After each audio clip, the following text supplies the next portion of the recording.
Olá, bom dia. Olá, bom dia. Tudo bem, Roberta? Tudo bem. E você? Bem também. Estou feliz por estar aqui com você. Obrigada. Eu também estou feliz por estar aqui. Eu assisti ao seu vídeo, um excelente vídeo. E vamos aguardar o tempo para que possamos começar pontualmente. Eu vou compartilhar aqui no chat, enquanto isso, meu e-mail para contato. E se você quiser ir compartilhando a sua tela para fazer a sua apresentação, por favor, fique à vontade.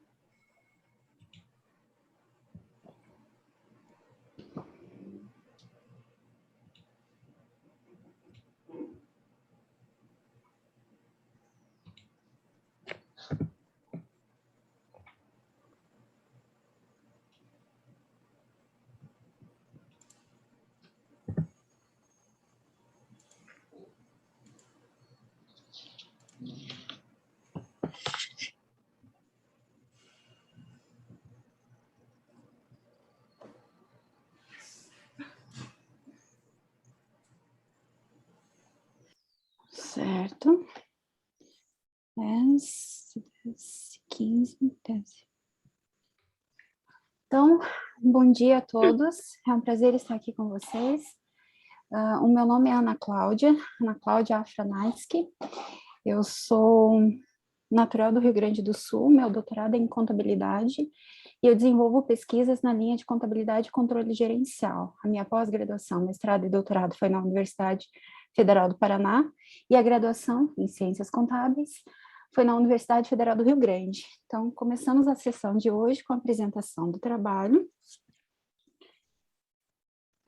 de número 3464, Núcleo de Apoio Contábil Fiscal, NAF, um estudo dos serviços e práticas desenvolvidas no Brasil. Então, por favor, sinta-se à vontade, você tem 15 minutos para a apresentação, logo na sequência temos os comentários e abrimos para sugestões, comentários da plateia. Então, por favor. Bom dia a todos. Meu nome é Roberta Quirino Ferreira. Sou da cidade de Lucas do Rio Verde, Mato Grosso.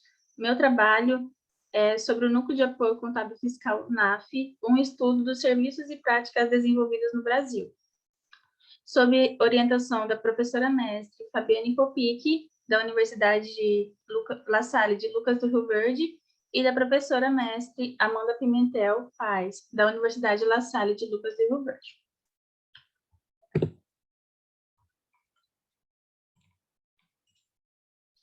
Contextualização. O problema de pesquisa. Quais as principais práticas e serviços prestados pelos NAFs de instituições de ensino superior do Brasil? E teve como objetivo geral analisar os serviços, as práticas e formas de atuação dos núcleos de apoio contábil e fiscal brasileiros. Fundamentação teórica. Responsabilidade social nas instituições de ensino. Responsabilidade social, de modo geral, é o cumprimento dos deveres e obrigações das empresas e organizações para com a sociedade. E as instituições de ensino não se isentam disso, pois as práticas sociais que as instituições de ensino têm trazem consigo vários benefícios, pois tem o envolvimento dos acadêmicos que dentro das instituições prestam serviços à sociedade, com o auxílio de professores e tendo informações legais nas orientações e atendimento da sociedade. E isso vai de encontro à extensão universitária, onde os acadêmicos são confrontados com situações diversas em seu cotidiano e, na extensão, encontram respostas e soluções responsáveis para que, assim, possam serem repassadas. Bom, no cenário nacional, há um distanciamento entre o Estado e a sociedade de menor poder aquisitivo. Assim sendo, como eu trouxe demonstrado na figura 1, a cooperação entre o Estado, instituições de ensino superior e o cidadão. Assim sendo, a Receita Federal do Brasil representa o Estado que coordena os objetivos da sociedade. As instituições de ensino viabilizam o acesso das orientações técnicas e legais aos acadêmicos, e os acadêmicos repassam as informações adequadas aos contribuintes, tendo como consequência uma sociedade mais organizada, e a sociedade também, o contribuinte, sai com suas obrigações sanadas. Ok. E é nesse contexto que o NAF está inserido, que é um projeto, né, que foi criado pela Receita Federal do Brasil, que tem o objetivo de oferecer serviços fiscais e contábeis a pessoas de menor poder aquisitivo. E ele tem um papel muito relevante na inovação da gestão pública e cooperação entre o Estado e as instituições de ensino superior. Como demonstrado na figura 2, onde eu trouxe os objetivos do NAF, é onde a Receita Federal dissemina a educação fiscal e fomenta a responsabilidade social, e as instituições de ensino formam melhores profissionais com comprometimento social, os estudantes são melhor capacitados para o mercado de trabalho, e a sociedade tem acesso gratuito a serviços contábeis à orientação tributária. Isso pode ser chamado como um fluxo de consciência cidadã, onde todos se beneficiam. Os procedimentos metodológicos. A coleta de dados foi realizada por meio de formulário online, contendo perguntas abertas e fechadas a coordenadores e professores de instituições de ensino no Brasil. A população da minha amostra da amostra de NAF no Brasil é composta por 389 NAFs. A minha amostra, e na minha pesquisa, obteve 23 respondentes. Ok.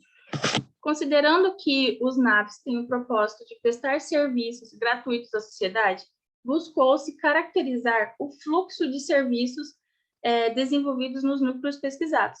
E as que mais se destacaram foi a declaração de imposto sobre a renda de pessoa física e orientações ao microempreendedor individual. Também buscou identificar as práticas desenvolvidas pelos NAFs, tendo como foco os principais enfoques utilizados no NAF para exercer as práticas contábeis. E as principais práticas, né, as que mais se destacaram, foram palestras e cursos.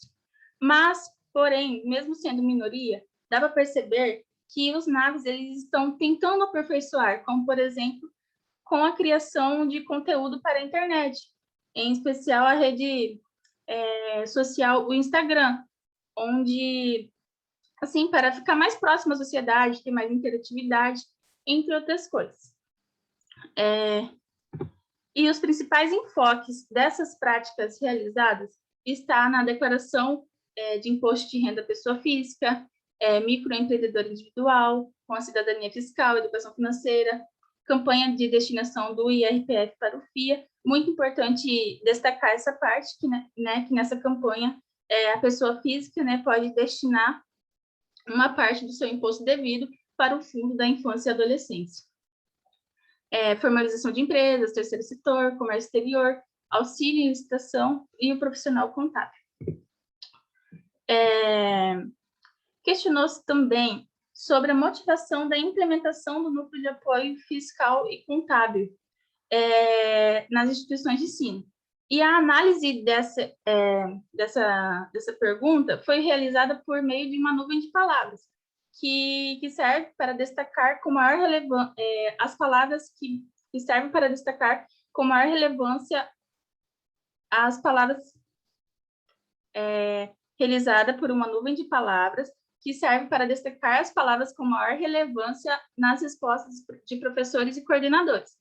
E pode ser observado que as palavras que mais se destacaram em uma sequência de relevância foram cidadania, prática, responsabilidade, sociedade e extensão.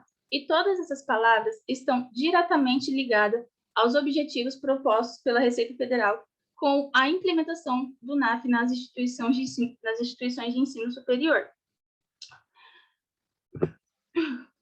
Com isso, conclui-se que os resultados foram discutidos em construção de forma de atuação, serviços prestados e, por fim, práticas desenvolvidas. e que tiveram os resultados que predomina-se os serviços prestados à declaração de imposto de renda de pessoa física e orientações aos microempreendedores individuais. As práticas envolvidas com palestras, cursos, visitas técnicas e o atendimento à sociedade, tendo o enfoque principal das práticas relacionado com a declaração de imposto de renda, educação financeira e microempreendedor individual e cidadania fiscal. O que permitiu observar que os serviços prestados pelo NAF seguem um repertório da Receita Federal do Brasil, não diversificando com serviços de competência do profissional contábil. No que pode-se dizer sobre as práticas desenvolvidas, há uma contribuição aos acadêmicos para as questões de desenvolvimento de habilidades cognitivas, ou seja, aquelas habilidades que são adquiridas ao longo do tempo, com experiências vividas, nesse caso aqui, no NAF. Habilidades cognitivas, além, né, das técnicas tradicionalmente requeridas ao currículo de um profissional contábil. E, por fim, não há dúvida quanto à contribuição do NAF para a formação de profissionais mais conscientes da comunidade onde estão atuando.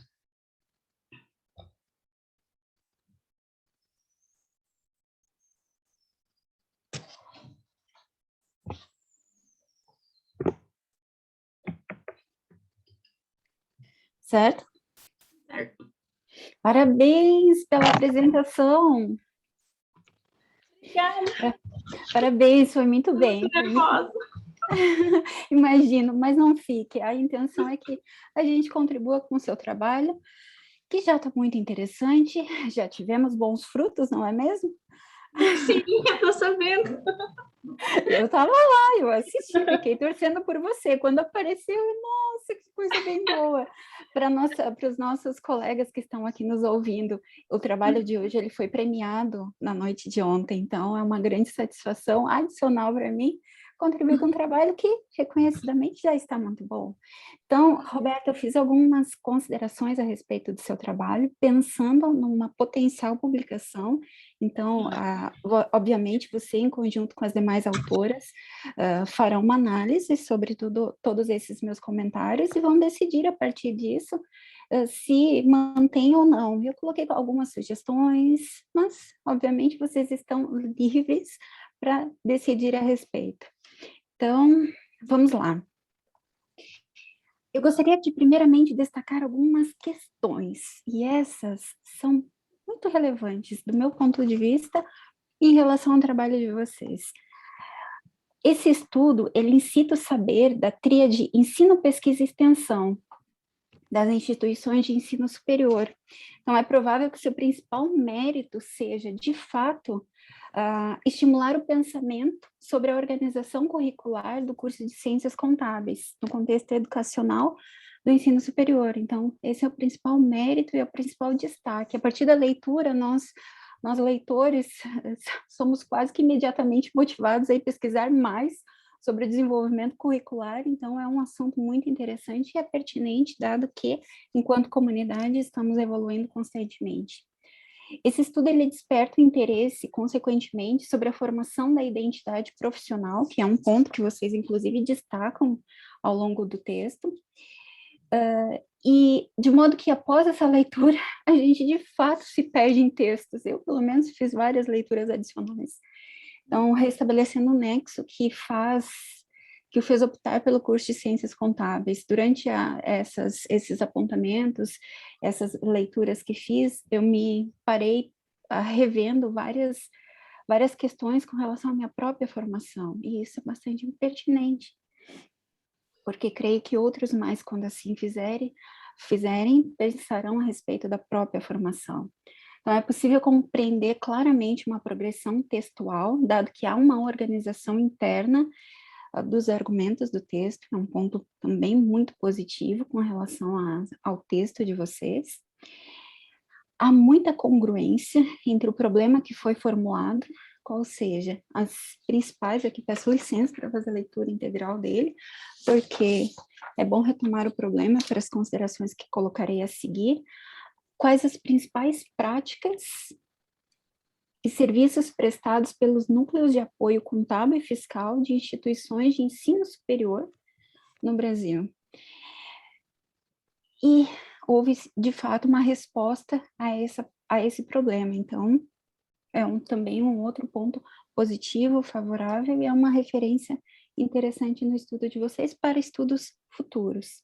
Então, eu revisei o artigo com especial atenção sobre o seu potencial de contribuição para a academia. Então, eu espero que os meus comentários e sugestões sejam úteis para o desenvolvimento do trabalho, dado que a história nos mostra, e basta que façamos uma revisão para isso, que diferentes respostas para cada uma das perguntas que são feitas. Então, ao longo do tempo, as nossas formulações, nossos questionamentos, as nossas perguntas tendem a ter respostas diferentes.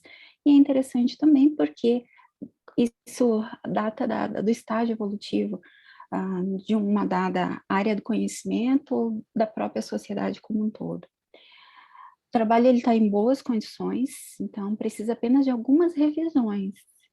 Não fique chateada, são contribuições. Para que seja submetido, então, a um periódico da escolha de vocês. E depois da premiação de ontem, eu imagino que vocês já têm um incentivo muito grande para que essa publicação ocorra com a maior brevidade possível. Então, vejamos. Ainda que o texto faça avançar a consciência cívica da contribuição da contabilidade para a sociedade, eu receio que algumas afirmações precisem ser revisadas. E aí eu gostaria de comentar com você o seguinte, Roberta. Esse meu comentário ele poderia ser transposto para o seguinte: descoberta de uma verdade nova. O que eu quero dizer com isso? Vejamos. Eu proponho a consideração de um enunciado. É razoável dizer que a contabilidade, em algum ponto vocês colocam aqui, é razoável dizer que a contabilidade se refere a uma profissão conservadora com poucas mudanças, tendendo à preservação de uma imagem técnica e pouco flexível em inovação. Por que eu pontuei essa questão? Ao longo do texto, vocês fazem algumas afirmações que me parecem, numa primeira leitura, e a partir desses outros textos que eu considerei com a leitura de vocês, que essas afirmações precisavam de revisões. Por quê, Roberta? Não que seja demérito do estudo de vocês, porque de fato não é. É só que, como existem essas descobertas constantes e novas verdades a respeito de um dado problema, e considerando que a história, de fato, ela mostra resoluções distintas para os problemas ao longo do tempo, eu creio que seja pertinente fazer essa revisão para evitar sermos levianos em alguns apontamentos que podem ter tido alguma variação em razão da referência. Por exemplo, quando eu citei essa partezinha do texto, vocês adotaram uma referência de 2008, está lá na página, está logo no início da fundamentação teórica. Então, será que ainda se mantém válida essa afirmativa? Ou melhor, essa afirmação? Considerando a data dessa referência, então, a minha sugestão é que vocês submetam um argumento à prova do tempo. Se ele resistir, então, será possível afirmar que ele foi corroborado pela experiência. Então, considerem a literatura mais recente a respeito do assunto para verificar se cada uma dessas afirmações, quando elas são mais fortes, a entonação mais forte, se ela ainda se mantém como tal, porque, dado essa evolução, pode existir uma nova verdade, aqui nós não estamos já refletindo o atual contexto de uma ciência. Então, essa questão ela é importante. Esse enunciado ele foi colocado, mas eu também poderia citar aquele parágrafo que trata do objeto da contabilidade. Eu creio que tenha havido talvez algum equívoco, porque, veja, é dito o seguinte: o foco está em agregar ao ensino do acadêmico de contabilidade a compreensão de que o objeto da contabilidade na condição de patrimônio. Então, talvez na hora da redação, alguma questão tenha sido exposta, apresentada, mas em razão do tempo, a pressão do tempo para a submissão, talvez, e aqui estou estabelecendo algumas conjecturas, esses pontos tenham passado, novamente, isso não é demérito, é apenas sugere que uma revisão precisa ser feita. E falando em revisão, meninas, meninas, em relação às autoras, eu creio que a redação ela precise ser revisada. Vocês e também em relação à fluidez da leitura. Mas, novamente, não se tratando de uma publicação definitiva, é esperado que tais apontamentos surjam durante a leitura do texto.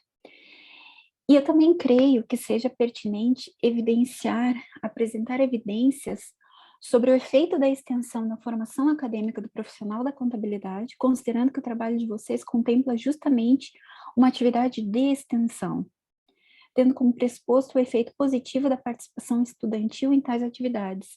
Seria interessante reportar essa questão, discuti-la, porque mostra o efeito da extensão de fato sobre a formação. Então, o que eu tenho na literatura que demonstre esse efeito?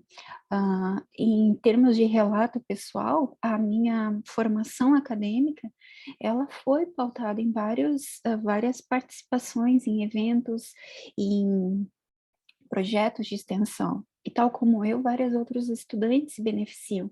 Então, como o trabalho de vocês tem esse elemento como central ao longo das suas argumentações, me parece que seja interessante discutir essa questão para análise, justamente para que essa literatura que vai utilizar, esses outros autores que irão utilizar o trabalho de vocês, possam se beneficiar com essas considerações. E também me parece válido revisar o problema. Por quê, Roberta? Não que ele esteja inadequado, não é nesse sentido, porque quando eu li o problema de vocês, eu imaginei que a pesquisa ela seria feita de uma determinada forma. Então, retomando aquele problema, por isso eu coloquei anteriormente, me parecia que vocês somente, novamente, não é demérito, é uma delimitação da pesquisa, iriam verificar os serviços prestados pelo NAF. Mas, conforme a gente avança a leitura, lá na parte da metodologia, quando vocês descrevem a construção do trabalho e apresentam os resultados, o leitor percebe que muito mais foi feito. Então, vocês não pesquisaram simplesmente os serviços prestados, vocês avançaram essa ideia. Mesmo porque em determinado momento que vocês comentam que essa informação ela consta na página oficial na página da Receita que trata desse assunto. Então, por exemplo, aqui logo um pouquinho acima dos procedimentos metodológicos, eu estou com o texto de vocês fazendo a leitura, além dos serviços básicos oferecidos, aí cita um autor, destaca que o programa inclui educação fiscal e também outros tipos de serviços, como orientações à declaração de imposto de renda à pessoa física, declaração de imposto territorial, auxílio ao microempreendedor individual, entre outros. Então, vocês fizeram muito mais que somente pesquisar esses serviços que são prestados. Então, me parece interessante rever esse problema para que se tenha, pelo problema, por sua formulação, uma melhor representação do trabalho de vocês. E eu também tenho uma pergunta. No último parágrafo da fundamentação teórica, vocês comentam que o conhecimento da atuação dos NAFs seria uma forma de divulgar o cenário atual de demandas da sociedade para com questões de direitos e deveres fiscais. Eu fiquei curiosa, quais foram essas demandas? Por que eu pergunto isso? Porque ao longo da leitura, parece que o NAF ele foi estruturado e ele oferece à comunidade. Não me pareceu pelo texto essa outra seta, essas outras considerações que são feitas, essas demandas que chegam ao NAF. Então, por favor, em qual sentido vocês comentaram? Ele, de fato, tem um canal, uma escuta ativa, por exemplo, dessa comunidade? Você poderia comentar? Posso comentar aqui. Então, eu sou a professora Amanda, auxiliando ali a Roberta, né? A Roberta atuou, a gente atua no NAF aqui da Unila Salle, e sim, a gente tem esse canal mais aberto com a população. O que acontece? A Receita Federal, ela tem um leque de serviços que podem ser prestados pelo NAF. Só que cada NAF individualmente na sua região acaba tendo novas demandas que vão implementando e a gente vai conversando com a Receita Federal e aumentando esse leque. Ou se especificando em um determinado serviço, né? Dependendo da sua região. Perfeito. Então, meninas, quem sabe não seria interessante acrescentar essa parte ao estudo de vocês, porque é pertinente, porque mostra que existe uma escuta ativa da comunidade ao entorno, mesmo porque vocês têm como uma das propostas não somente o desenvolvimento, a formação acadêmica, como também aquele senso cívico quanto ao efeito do NAF. Vocês falam sobre a responsabilidade social, inclusive. Me parece interessante acrescentar essa informação, porque novamente mostra uma dimensão mais precisa do que é o trabalho de vocês, do que é o papel da extensão e a necessidade que tem-se de considerar essas demandas da comunidade. Me parece que vocês teriam bons acréscimos se assim fizessem ao trabalho. Então, muito obrigada por comentar. E eu também tenho uma outra questão que diz respeito ao motivo, porque quando da leitura dos procedimentos metodológicos, é dito o seguinte: para reduzir viés de pesquisa, optou-se por utilizar a questão de identificação do cargo exercido no NAF como limitação da amostra. Então, portanto, das 35 respostas, compuseram a amostra do estudo apenas 23 questionários. Eu fiquei curiosa sobre esse ponto. Por que o cargo por que o cargo poderia gerar, você poderia comentar essa parte, por favor? Sim, em alguns NAFs, como é o caso aqui do Unila Salle, ele tem uma coordenação que responde diretamente à Receita Federal e ele tem professores responsáveis, às vezes às vezes é uma equipe de professores do curso de Ciências Contábeis, por exemplo. Então, não necessariamente todos vão saber do que se trata o NAF na sua amplitude. Então, a gente preferiu afunilar um pouquinho para o professor responsável ou a coordenação do NAF. E as demais respostas que a Roberta recebeu, tinham alunos, né, que acabaram respondendo o link, então a gente precisou retirar. Perfeito, meninas. Quem sabe vocês encontram uma forma de apresentar isso para o leitor, porque do contrário, talvez um leitor desavisado fique com essa mesma dúvida que eu e se questione por que de fato houve ali um viés. Então, quem sabe acrescentar esse comentário elucidaria ainda mais os apontamentos de vocês e daria mais visibilidade, mais transparência à descrição dos procedimentos metodológicos. Então, e também aqui, durante a descrição dos procedimentos metodológicos, vocês comentam sobre a limitação. Talvez essa limitação ela seja melhor apresentada lá nas considerações finais, porque logo na sequência vocês vão destacar isso novamente. Aqui, em alguns casos, nem se trata de uma limitação, é uma delimitação mesmo no contexto da metodologia, que é necessária para a concretização, para a resolução do problema que foi proposto. Então, quem sabe suprimir essa parte e transpor esses argumentos lá para a parte das considerações finais. Então, gente, alguém tem algum questionamento aqui? O pessoal que nos ouve, por favor, se tem, façam suas anotações. Eu já estou me direcionando para o final.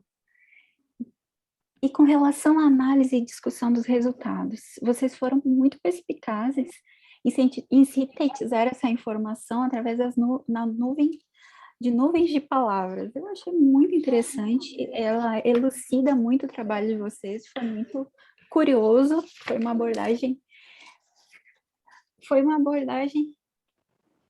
ah, ela gerou até mais fluidez na leitura, porque é de fácil acesso à informação que aqui está e compreensão também dos enunciados, então, muito interessante. Como sugestão, vocês poderiam se concentrar em desenvolver os achados da pesquisa. Por que eu comento isso? Por exemplo, o interesse acadêmico foi informado como um dos fatores que implicam a oferta de vagas no NAF.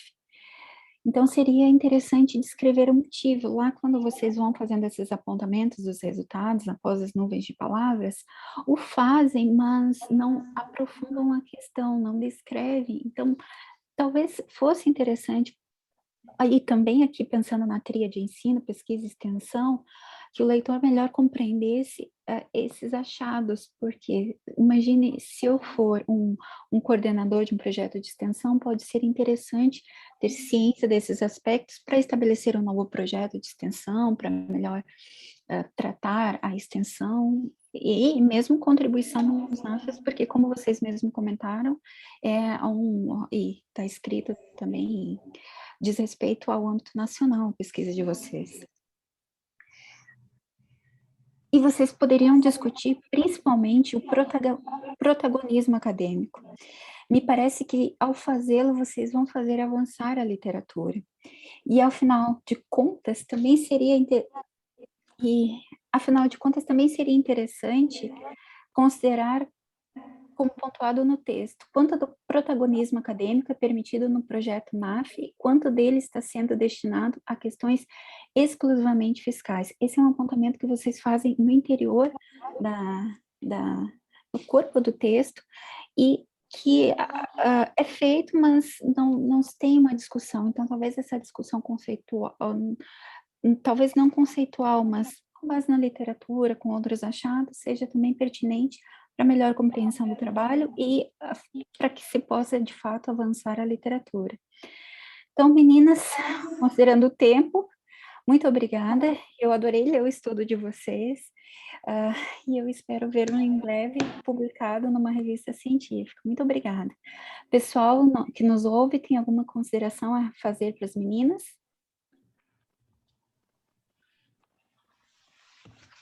Não? Se não, podemos passar para o próximo trabalho? Muito obrigada, Roberto. Muito obrigada, Amanda. Nós que agradecemos. Prazer em conhecê-las. Obrigada. Então, gente, Laís Pamela Soares e a professora Márcia Figueiredo. Olá. Roberto, acho que tem que tirar a apresentação ali, que ainda está compartilhada.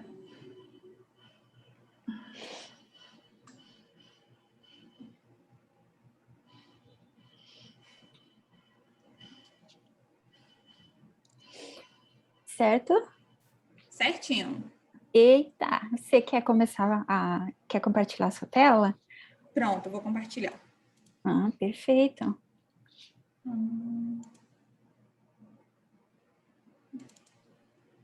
Vocês estão vendo minha tela? Agora sim.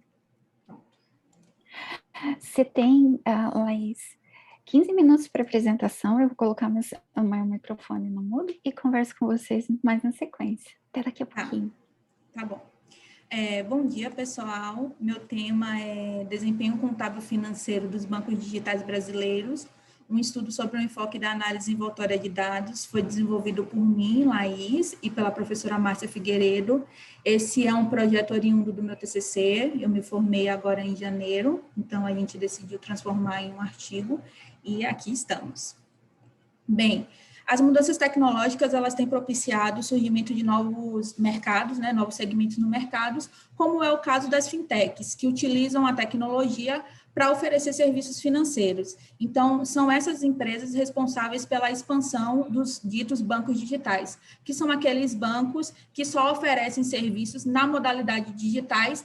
Ora, também tem agência física, mas o nicho deles é oferecer serviços bancários no formato digital, tá?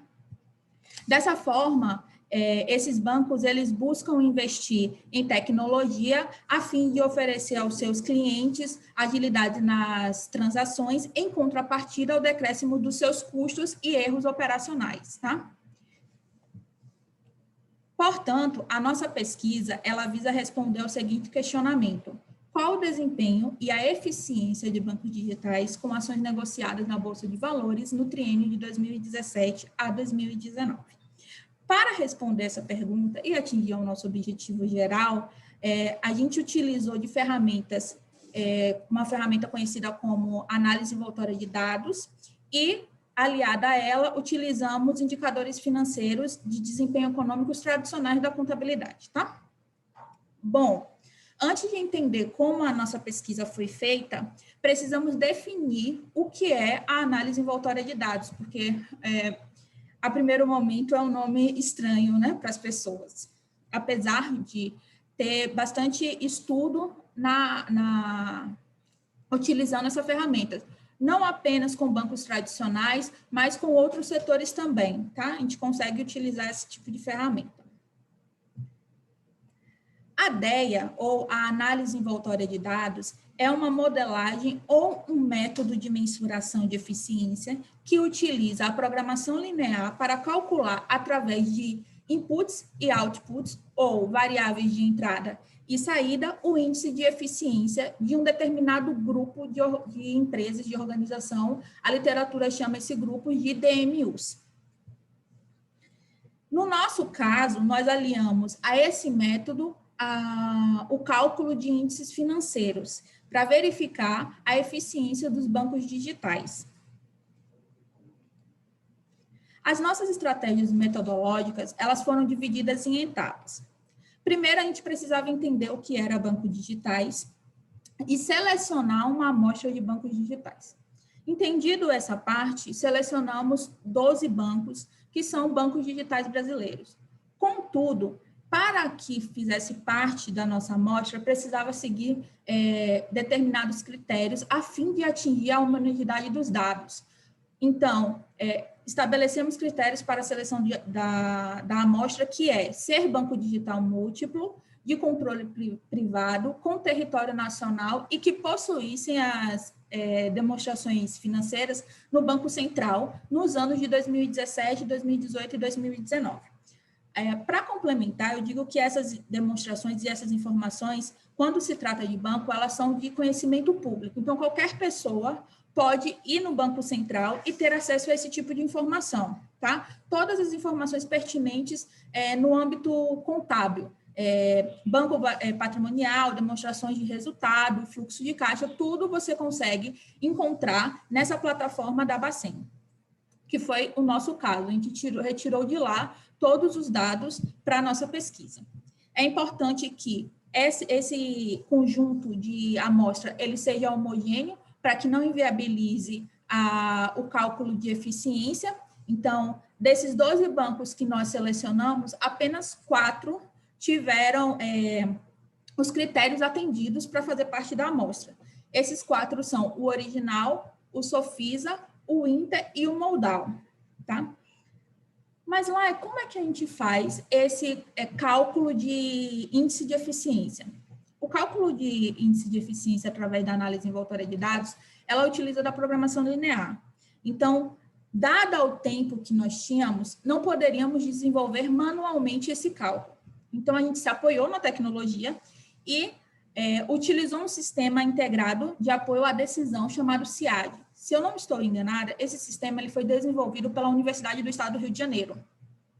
Então, a gente utilizou esse programa aliado ao Excel para calcular os índices de desempenho econômico tradicionais da contabilidade, pegou esses índices e submeteu ao programa CIAD. E ele nos trouxe o resultado dos índices de eficiência, certo?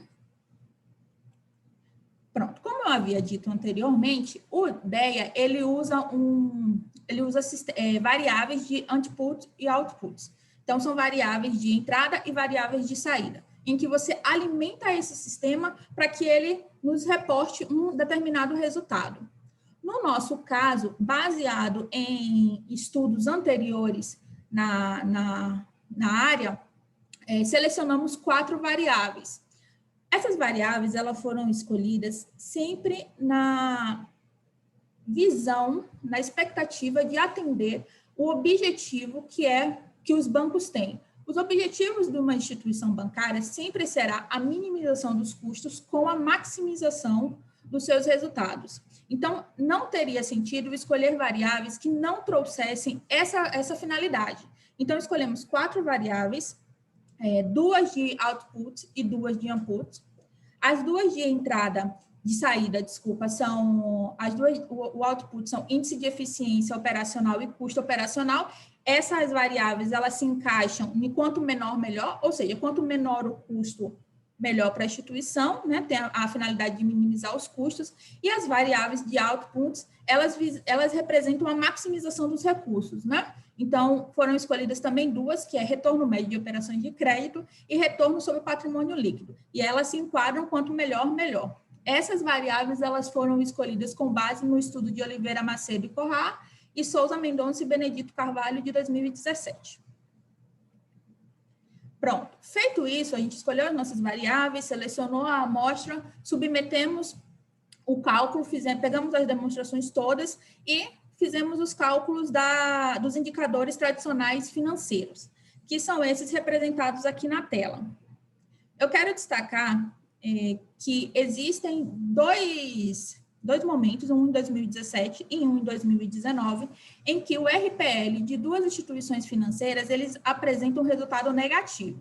Então, vamos lá. Aqui no Banco Original, em 2017, o RPL foi negativo. E no Banco Modal, em 2019, o resultado também foi negativo, de variáveis de output, o que significa a maximização dos recursos. Dado que essas variáveis elas foram negativas, para não inviabilizar o estudo, nós retiramos essa instituição em 2017, a original em 2017, e retiramos a Modal em 2019.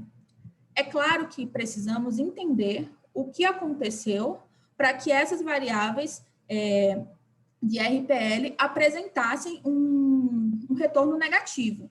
E isso, a gente, estudando as demonstrações, pôde entender o que aconteceu nesse período. Vamos lá.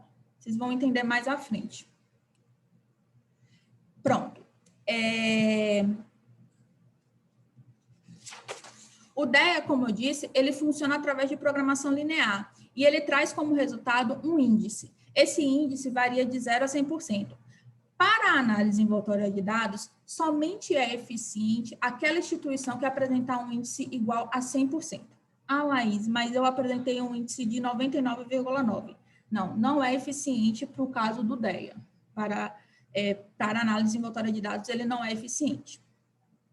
Quando a gente coloca esses dados no sistema, ele vai trazer, além dos bancos que são eficientes, né, a gente vai ver na próxima tela, ele vai apresentar o banco que é eficiente, ele vai trazer também os bancos ineficientes e qual foi o índice de ineficiência, né?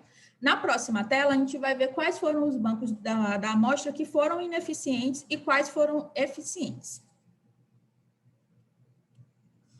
Pronto. Aqui foram o resultado dos bancos eficientes e ineficientes oriundos do CIAD. Então, vamos lá. O Banco Original, ele não apresentou eficiência em nenhum ano. Primeiro, o ano de 2017, a gente percebeu que o RPL ele foi negativo para não inviabilizar os cálculos de eficiência, ele não foi submetido ao CIAD, tá? Então, em 2017, a gente não fez os cálculos, em 2018, ele deu 96,91%, e em 2019, ele decresceu totalmente. Banco Sofisa, ele começou o 2017 e 2018 totalmente eficientes, em 2019, ele decaiu. O Banco Inter foi o banco mais legal assim, de estudar, porque você percebe pelas demonstrações de resultado ou pelas demonstrações financeiras dele, que ele apresenta uma evolução, os números nos mostram isso, que ele se apresenta evoluindo ao longo do tempo. Então, perceba que em 2017, ele teve uma 80,36%, um índice. Em 2018, ele quase chegou lá na eficiência, bateu na trave, mas ficou 99,42%. E em 2019, ele finalmente atingiu a eficiência, 100%. O Banco Modal é um banco que ele apresentou-se eficiente em 2017 e em 2019, contudo, em 2018 ele meio que deu uma escorregada ali nas demonstrações, e aí acabou que o RPL dele deu aquele valor negativo, a gente não conseguiu analisar a eficiência, o índice de eficiência dele, tá? Eu queria até ter mais tempo, porque essa discussão da análise envoltória de dados, ela é muito legal e abre um leque para várias outras discussões. Tá, mas Laís, vamos lá. Você me trouxe aqui a eficiência dos dados, ou a eficiência dos bancos, mostrou quais bancos são eficientes. Ok, sim, e aí? Para a gente entender realmente o que aconteceu para que aqueles bancos ineficientes fossem ineficientes, o DEA, ele trabalha com um método comparativo. Então, aquele banco ineficiente, ele é comparado com o eficiente. O que o DEA faz? Ele faz um cálculo em que mostra quanto é que falta para que aquele banco eficiente atinja a eficiência comparado aos bancos eficientes, tá? Então, sempre o nosso método de comparação vai ser os bancos ineficientes ou eficientes. Os ineficientes sempre vão ser comparados aos eficientes, sempre assim. Então, a gente viu quais são os ineficientes e aí agora a gente vai analisar, através disso, o que corroborou para que esses bancos fossem ineficientes. Começando individualmente por cada banco, a gente tem o banco original, tá? Ele foi, em 2017, como eu havia dito, a gente não calculou por causa do RPL negativo dele. E aí, em 2018, faltava a variação para atingir a eficiência nos indicadores de input, que são esses dois aqui, a eficiência operacional e o custo operacional, faltava uma variação de 3,5% e 16,66% para atingir a eficiência.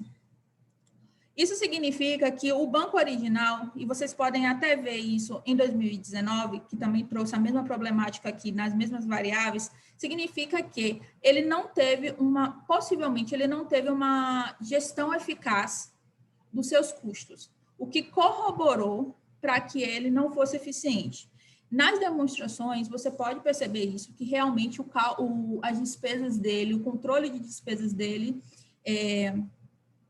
não é pertinente que a gente analise, né? Para que desenvolva estratégias gerenciais que reduzam esses indicadores de forma que ele atinja a eficiência, tá? O Banco Sofisa, ele foi eficiente em 2017, ele foi eficiente em 2018, mas lá em 2019, ele apresentou um índice de ineficiência. A gente foi analisar as demonstrações dele para entender o que aconteceu para que corroborasse com essa ineficiência. Então, nas demonstrações, a gente percebe que a ineficiência foi devido ao aumento das despesas, exatamente nessas duas variáveis aqui, a de eficiência operacional e de custo operacional, que corrobora com essa ineficiência, é que houve um aumento de despesas operacionais no período em descompasso com o aumento do ativo.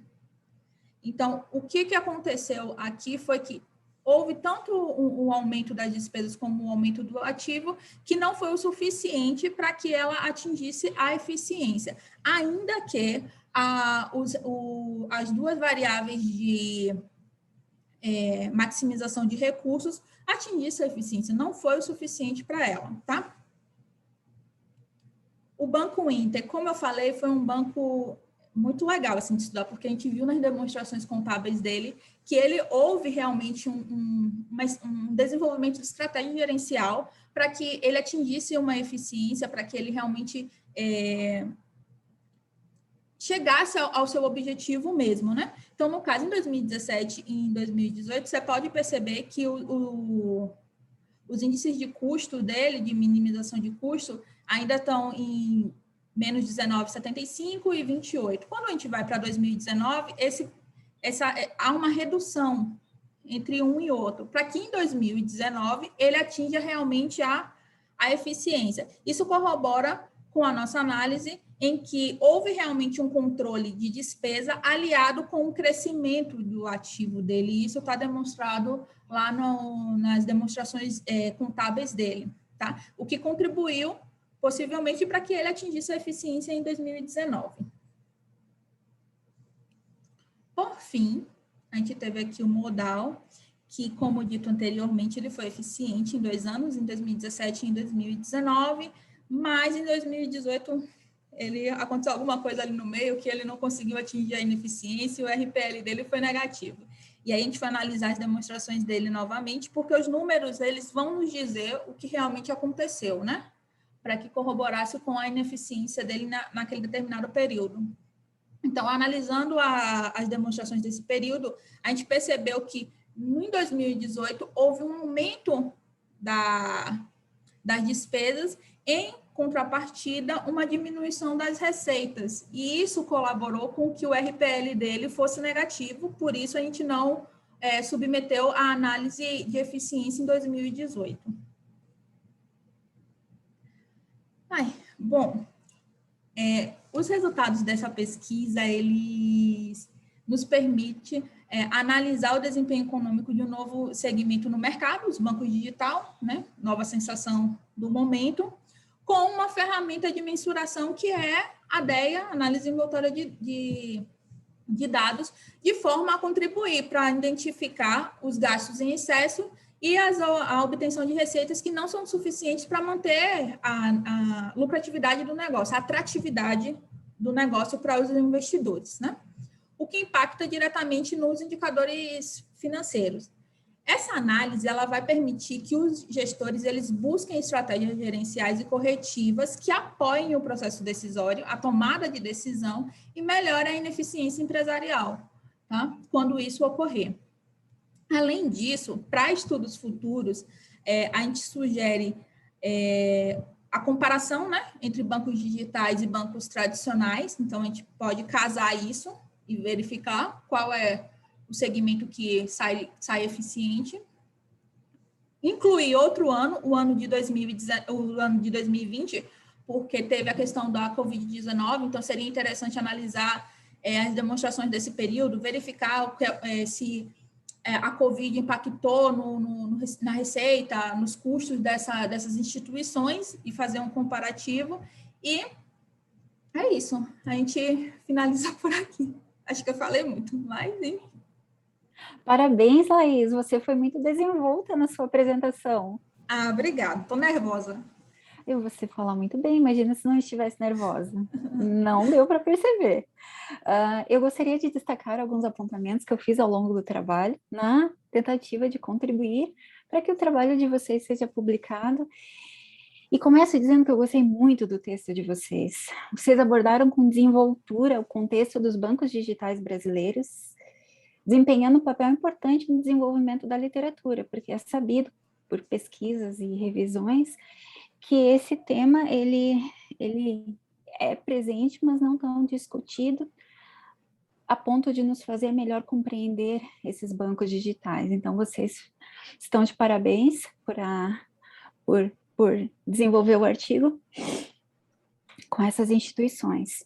Então, com isso se torna possível projetar o resultado esperado dessas instituições financeiras que têm particularidades quando comparadas aos bancos tradicionais, e talvez seja uma tendência que tenhamos cada vez mais instituições como essas da amostra no nosso contexto. Então, quanto mais estudos tiverem desenvolvido a respeito de pontos como da gestão financeira, melhor para que possamos compreender essas instituições e projetar resultados do ponto de vista de, quem sabe, investidores e financiadores de capital. Então, particularmente, Laís, a apresentação daquela breve incursão histórica do tradicional ao digital, muito interessante. A partir dessa parte, nós melhor compreendemos os bancos digitais em seu contexto, o que é muito interessante, porque podemos, assim, melhor compreendê-los e fazer essa análise dentro daquilo que ele, de fato, se apresenta como tal. Então, parabéns por vocês terem feito essa escolha, essa construção. E também percebo o potencial desse texto, em particular, para estudos da graduação. Quem sabe até mesmo o desenvolvimento de problemas de decisão para tratar decisões financeiras, porque essa revisão que vocês colocaram, que vocês apresentam de estudos anteriores, ela é muito completa, e quando analisamos textos, livros sobre a administração financeira, talvez tenhamos algumas dificuldades de acesso a esse conteúdo, dada a constante alteração, a constante variação. Então, é um texto que está muito atualizado, e muito provavelmente estudantes da graduação, que sejam estudantes de administração financeira, se beneficiem com a leitura desse material. Então, parabéns, gente. Também vocês permitir ao leitor a construção de um instantâneo, num dado espaço-tempo, que no estudo comporta o período de 2017 a 2019. Nós compreendemos um dado contexto, esse espaço-tempo, porque é assim retratado pelo texto. Então, no futuro, se quisermos melhor compreender essas instituições, podemos resgatar o trabalho de vocês para, assim, comparar cenários, estabelecer projeções, quem sabe observar o passado para compreender padrões e assim projetar o futuro. Então, parabéns. E também gostaria de dizer parabéns para a professora Márcia pela brilhante orientação, pela robustez do texto. A gente percebe que houve aqui muito contato entre ambas, e parabéns pelo trabalho, ele está muito bem desenvolvido. E por se tratar de uma pesquisa exploratória, nos é permitido arriscar algumas explicações sobre o fenômeno, ainda que não exista uma base concreta para tal. E a minha primeira pergunta para vocês é a seguinte: qual era o resultado esperado da pesquisa? O que vocês imaginavam encontrar como resultado quando delinearam esse problema? Bem, eu esperava, na época que eu desenvolvi o TCC, eu esperava encontrar bancos digitais totalmente eficientes, dado as características e o convívio empírico que a gente tem atualmente com esses bancos.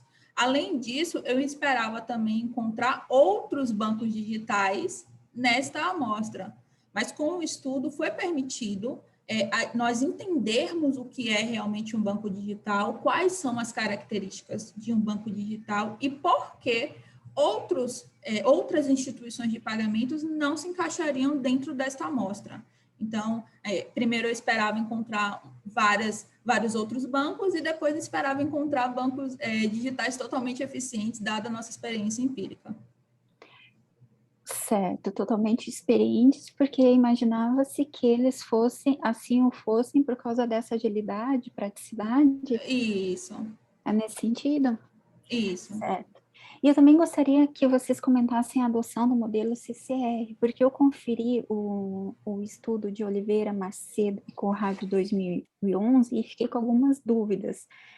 Então, seria possível afirmar que a adoção desse modelo ele limitou os achados da pesquisa?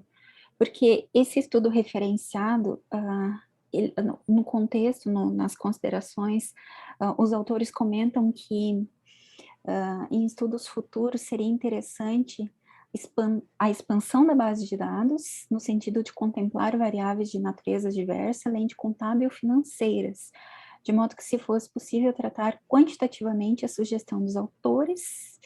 Então, quais outras variáveis, a partir dessa sugestão, nós poderíamos acrescentar ao presente estudo? Eu vou contextualizar para as pessoas entenderem o que você está falando, tá? Porque às vezes pode ficar solto. O DEA, ele existe dois modelos de cálculo, o modelo CCR e o modelo BBC. Eles foram desenvolvidos por Charles Cooper Woods lá em 78. Então, o que acontece? O BBC, ele não é um modelo que retorna, não traz um retorno constante. Então, optou-se por o CCR exatamente por trazer um retorno constante e conseguir identificar melhor as DMUs e a fronteira de eficiência dessa amostra. Então, dado o tempo também, porque o BBC ele é um modelo mais complexo, né? Um modelo bem mais complexo do que o CCR, a gente optou por fazer, na linha dos estudos anteriores, usar o CCR.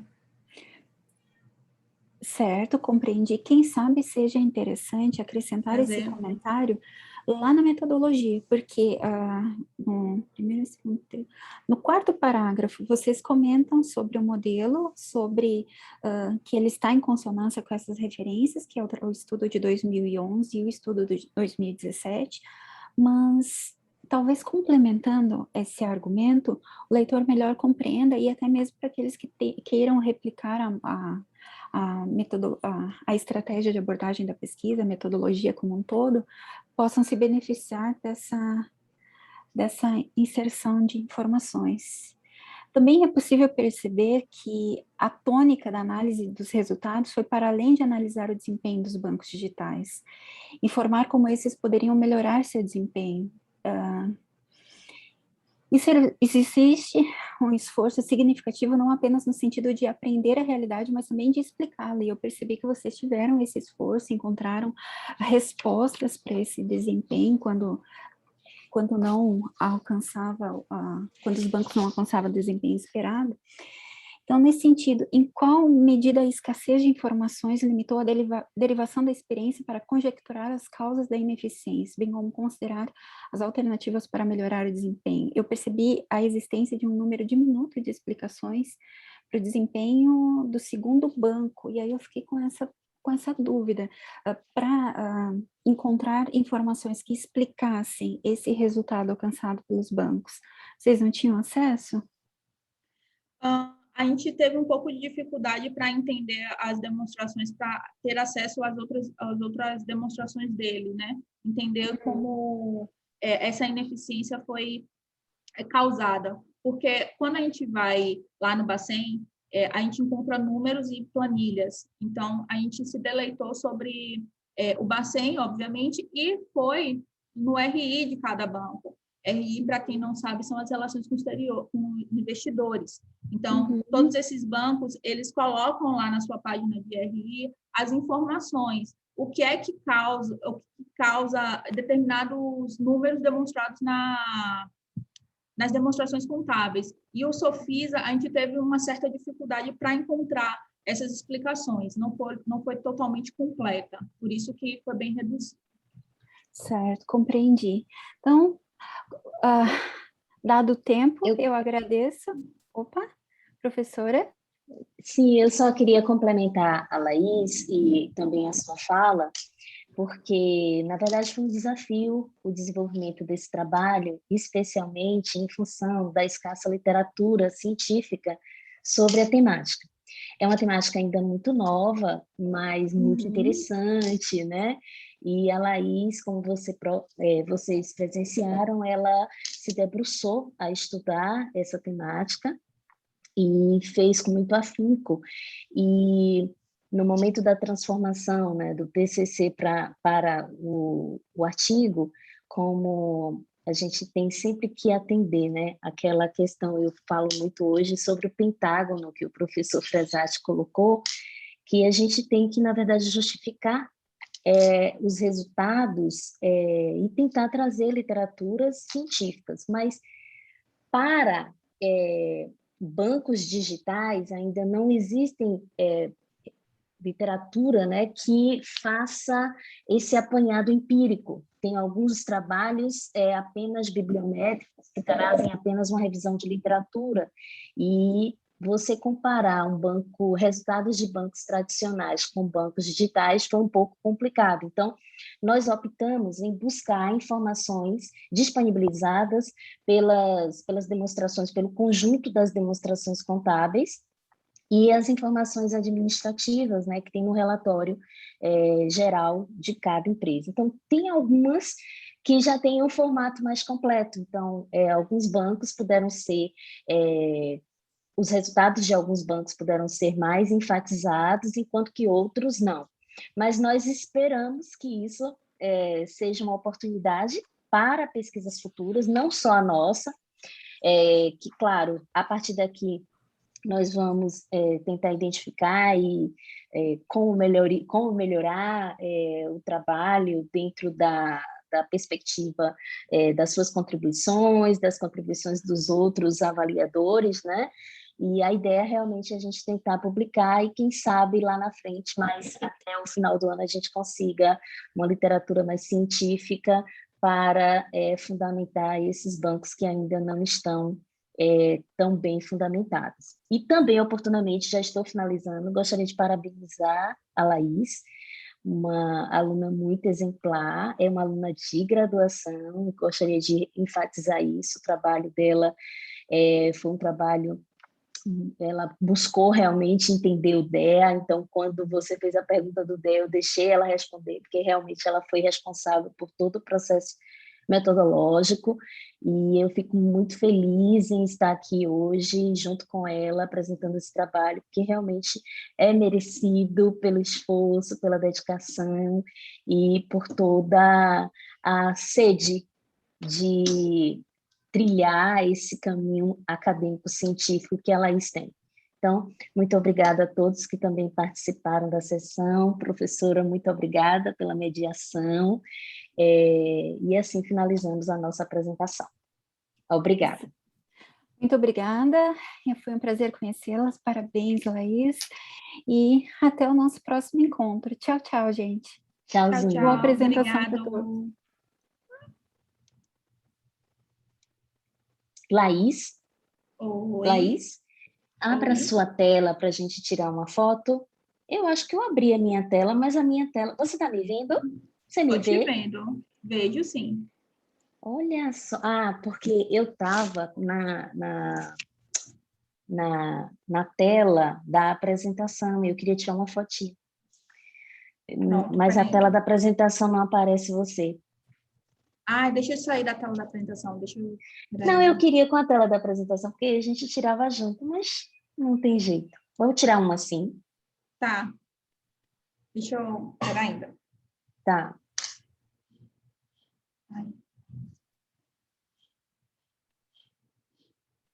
Ai, pera ainda. Eu ia printar a tela aqui no próprio celular. Pode, agora pode.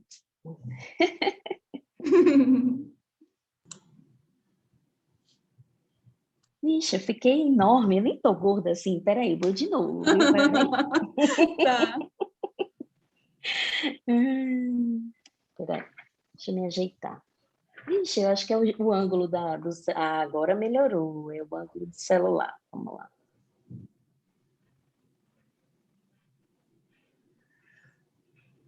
Peraí. Professora, Laís, se vocês quiserem que eu printe a tela daqui, porque para mim aparece a apresentação, aparece vocês, fica bom. Ah, então eu posso se você mandar por e-mail. Então, por favor. Ô, Laís, pode colocar para apresentar em tela cheia que eu consigo aparecer você e a professora sem problema nenhum também. Pronto, consegue ver? Sim. E você consegue também se colocar para tirar com nós duas? Seríamos nós três? Sim, pode ser. Por favor. Por favor. Oh. Deixa eu printar aqui. Espera aí, só um pouquinho. Vou printar mais uma vez, né? Pronto. Muito obrigada, viu? Eu vou colocar ali no chat o meu WhatsApp. Só mandar um oi que eu já mando ali para vocês. Ah, tá? Perfeito. Obrigada, então. Muito obrigada, gente.